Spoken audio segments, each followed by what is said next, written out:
Bonjour, je suis Philippe Delorme et nouveau secrétaire général de l'enseignement catholique depuis le 1er septembre.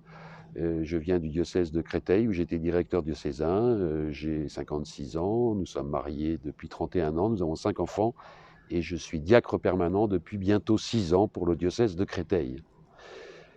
Alors voilà, une nouvelle fonction, une nouvelle mission confiée par les évêques qui s'inscrit dans la continuité de l'action de Pascal Balmand, qui était jusqu'à présent secrétaire général. Le choix des évêques n'est pas un choix de rupture, mais bien une suite de ce qui a été entrepris depuis 6 ans, notamment sur la question du réenchantement de l'école et particulièrement sur la responsabilité en partage.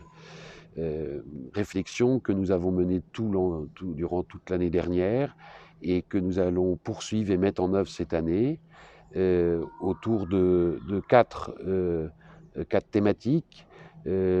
Première, c'est une école de l'hospitalité, veiller à ce que l'école catholique vive vraiment l'accueil de tous d'une façon réelle.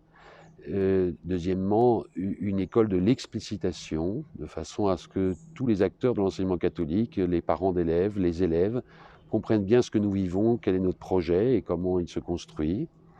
Une école de décloisonnement qui va permettre à chaque jeune de mieux connaître les différents parcours possibles, qui va favoriser les liens entre l'école élémentaire et le collège, entre le collège et le lycée, à l'intérieur même du lycée, entre les différentes formations, que ce soit le bac général, technologique ou professionnel. Et enfin, une école de la participation de tous, c'est-à-dire une école où chacun contribue aux décisions dans un esprit de collégialité et de synodalité.